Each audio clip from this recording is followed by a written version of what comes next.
appreciate everybody coming out today. I know it's cold, but part of what we're doing with air sealing is trying to keep that cold outside and not inside the house.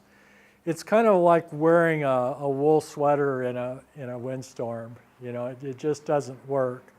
And so when you look at insulation, as the wool sweater, if there's any way that air can move through that, it does, and it diminishes the insulation value.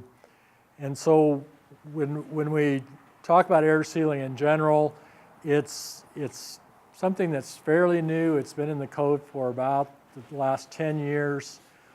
They want houses to be tighter, and when they're saying tighter, really what they want, we're just trying to find the obvious leaks.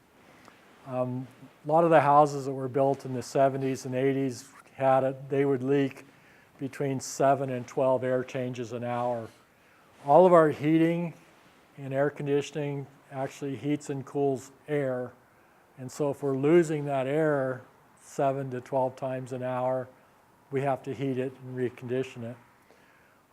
So I'm going to talk a little bit about some of the air sealing methods, some of the different products that I use, and what we're encouraging other people to use, kind of where it needs to go, how much time you need to spend on it. Before we get into products, say this house, say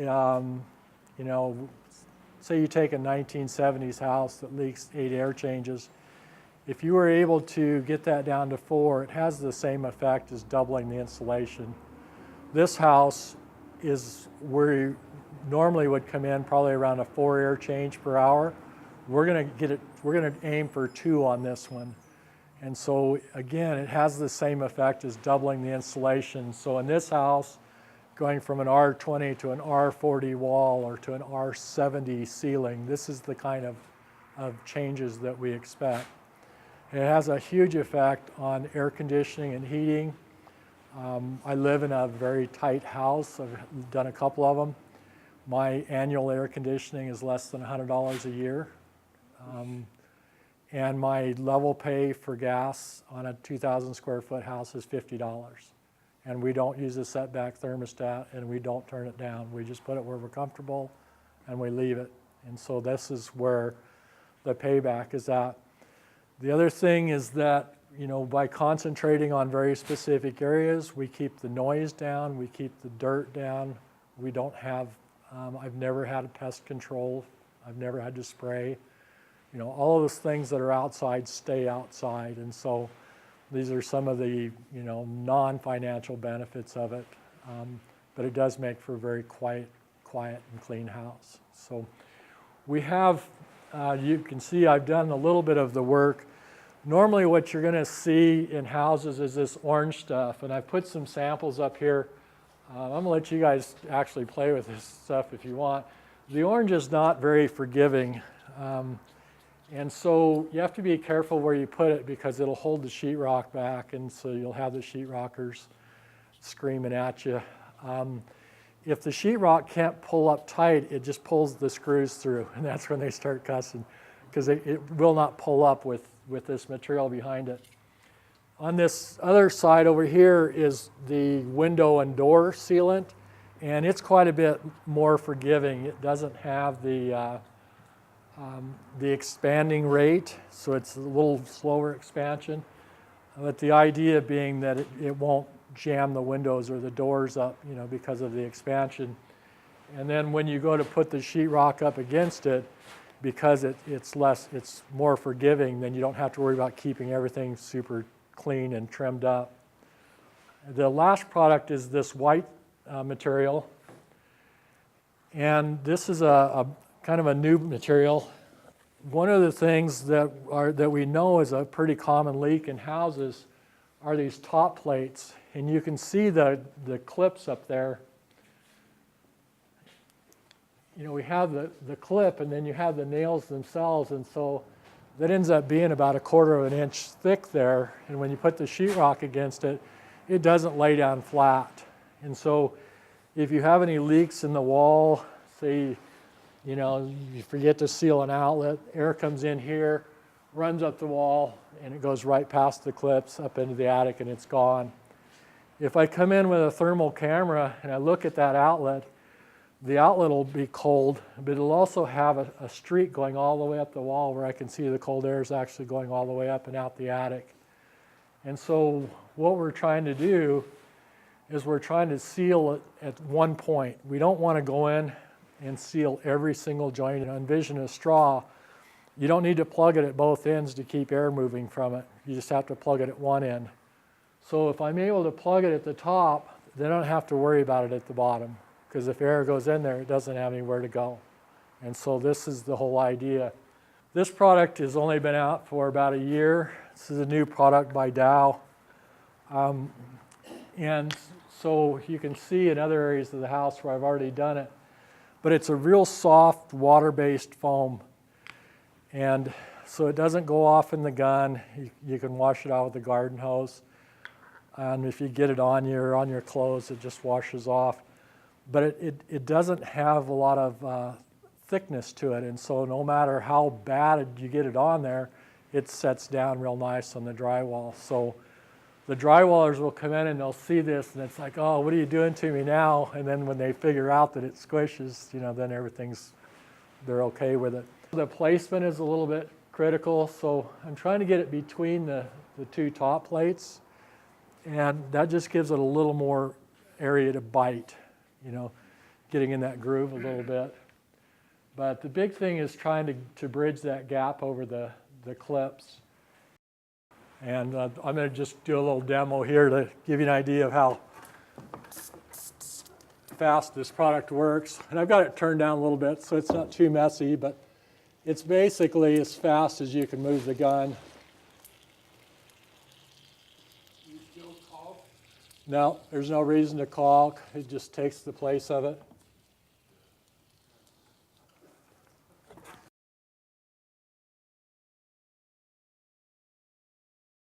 The second product I want to show you is the window foam. You guys somebody has done some caulking with that one. And again, what we're trying to emphasize is the speed. The product's a little bit more, but if we can make it up in time, then the product is easier to deal with. And so, same type of thing here. Oop, don't want to make it too ugly.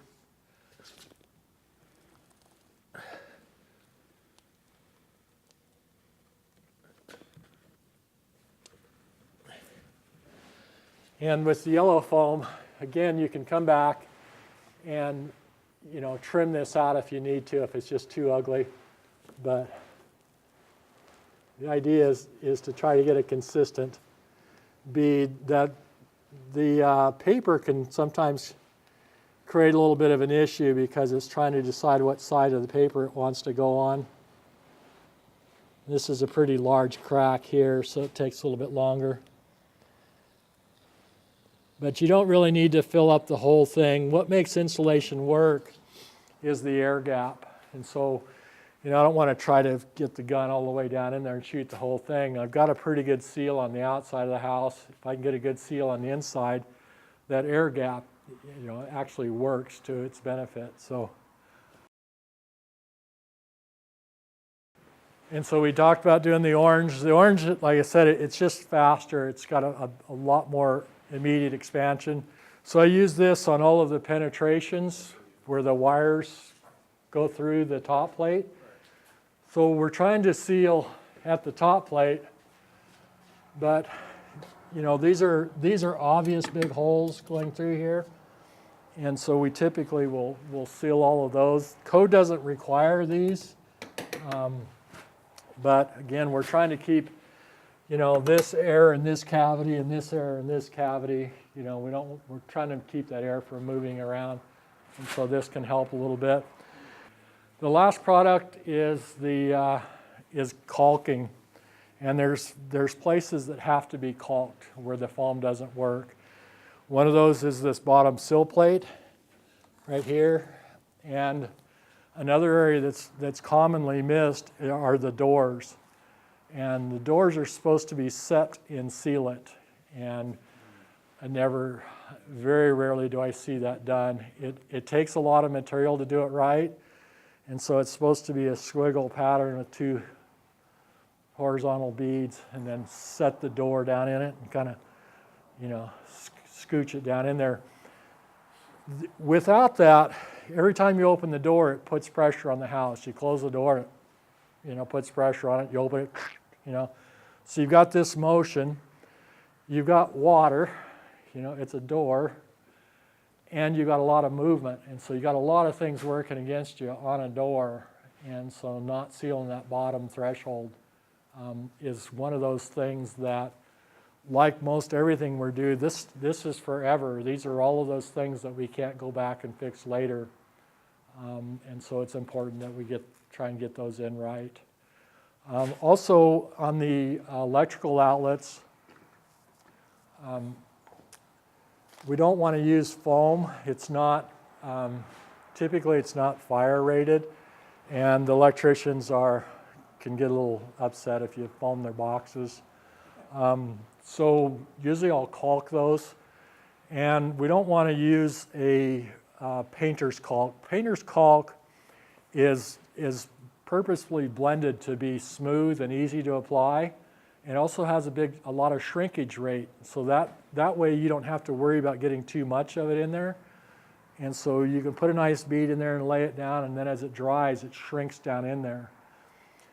So it works great for interior, but it doesn't really work on the exterior, and it doesn't work for what we're doing it. So what we want is something with some stretch in it, an elastomeric or a polyurethane, will last forever.